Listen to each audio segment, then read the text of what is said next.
I knew a lot more about what was going on. Of course, frankly, I mean, I wasn't an expert either by that time, but I certainly felt that I had more to say and more validity to my opinions about the possibility of success or what the outcome might be than those who were spouting off opinions without having been.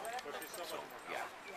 Another question about just when you got back. Yeah. I also have a side of my article that's going to be about PTSD. Yeah.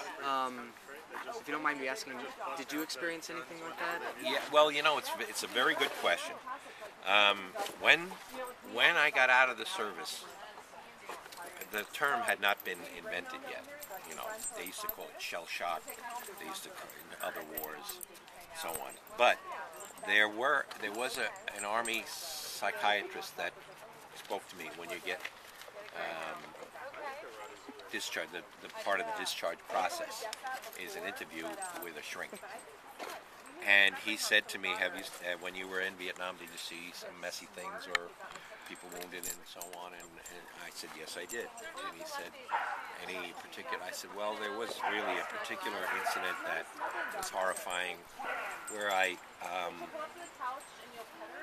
was holding this child who had gotten wounded and gotten her leg blown off, and she had a tourniquet on her leg, and she had a lollipop in her hand, and I was holding her, and there was an IV on a stand going into her and giving her blood, and she was holding a lollipop in her hand somebody had given her, and she died in my arms. I watched her.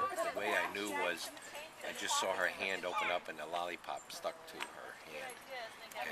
And she got a glazed look in her eyes. And a Vietnamese doctor came over and just checked her pulse and then ripped the IV out of her vein very, very brusquely. It made me shudder, because he had other stuff to do, and he said, bring her over there, she's gone. And that scene, horrifying, it was horrifying.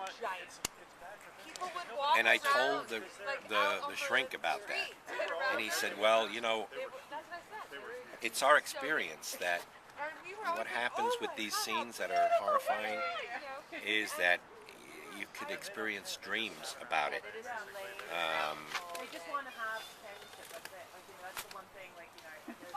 You could experience dreams about it, and the dreams normally start to occur about 6 months after you get out, not right away. And they normally go on for about 6 months, and they normally stop. But not for everybody and not all the time. Sometimes it gets worse, sometimes it becomes an obsession and so on. But the strangest thing is that that's exactly what happened to me. And now I don't know if that's partly because of what they call autosuggestion, that maybe he told me that and it was suggestive to me and that's the way it happened to me. I don't know, or if it would have happened the same way if he had never said anything like that to me. But 6 months after I got out, I started having these dreams. So yeah, that was what is known to be now as a PTSD syndrome effect. But fortunately, it didn't bother me in a lot of other ways, except for waking up, in a cold sweat or something like that after having this dream over and over again. Always the same dream of the little girl dying in my arms. And then, after about 6 months, it went away. And I've never dreamed it again since then.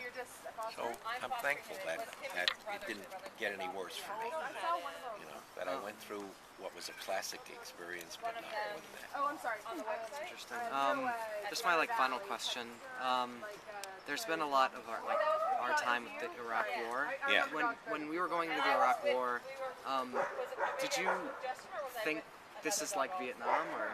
Yeah, I thought there was a lot of similarities. I was against the war, against the invasion of Iraq from the day one that it was that Bush started talking about it. I have been against it. I've been with military organization, Veterans for Peace, and Vietnam Veterans Against the War still exists, and I'm still a member of that. And we've been lobbying for unsuccessfully lobbied for, not to have the invasion, and been trying to curtail it ever since then in many ways. I also mentored soldiers that were returning from Iraq and helped start the group Iraq Veterans Against the War. So I've been very active politically and socially and among veterans groups to do what I can to illuminate the fact that I think that this war has a lot of similarities to Vietnam. Not completely, not all parallel things, but plenty. More similar than not similar. All right. Yeah. Thanks Okay. a lot for your Thank help. you.